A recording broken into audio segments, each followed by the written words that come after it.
VTS mall, വളരുന്ന ബന്ധം, തുടരുന്ന വിശ്വാസം. Opposite bus stand, Manjeri road, Pandikkad. DYFI Nenmini മേഖലാ കമ്മിറ്റി രക്തദാന ക്യാമ്പ് സംഘടിപ്പിച്ചു.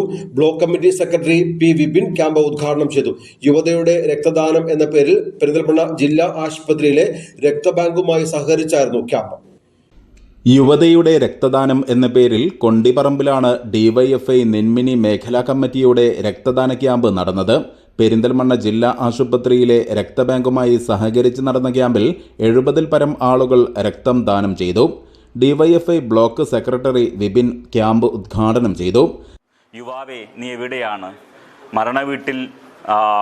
മരണവീട്ടിൻ്റെ മഹാമൗനത്തിലില്ല, കല്യാണ വീട്ടിൽ മഹനീയ സാന്നിധ്യമില്ല, പാർട്ടിയിലില്ല, ജാഥയിലില്ല.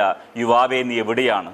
അവനവനിലേക്ക് ചുരുങ്ങി 23 വയസ്സിൽ ജോലി, 24-ാം വയസ്സിൽ വീട് വെച്ച്, 26-ാം വയസ്സിൽ കല്യാണം കഴിക്കുക, അങ്ങനെ അവനവനിലേക്ക് ഒതുങ്ങിപ്പോയ ഒരു സമൂഹത്തെ, ഒരു ചെറുപ്പത്തെ തിരികെ കൊണ്ടുവരാൻ നമ്മൾ ഡിവൈഎഫ്ഐ നടത്തിയ അശ്രാന്ത പരിശ്രമത്തിൻ്റെ ഭാഗമായിട്ടാണ് ഇത്തരത്തിലുള്ള ഇടപെടലുകൾ നമുക്ക് കാണാൻ വേണ്ടി സാധിക്കുക. ഇന്ന് കേരളത്തിൽ ഏറ്റവും കൂടുതൽ രക്തം ദാനം ചെയ്യുന്ന യുവജന പ്രസ്ഥാനമായി ഡിവൈഎഫ്ഐക്ക് മാറാൻ വേണ്ടി സാധിക്കുകയാണ്.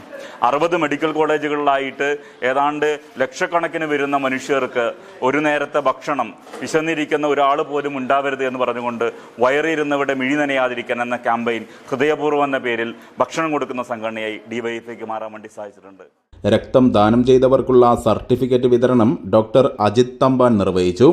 M Baburahman, DYFI block committee അംഗം ഇസ്മായിൽ, മേഖലാ secretary K Muhammad Salman, M K Ashiq, Rajith, Nihal, Ameer Shah, Roshich, doctor Fayis, Pradeep, Sudhakaran, Abhilash, K Komalavalli തുടങ്ങിയവർ പങ്കെടുത്തു. News bureau, Keezhattoor.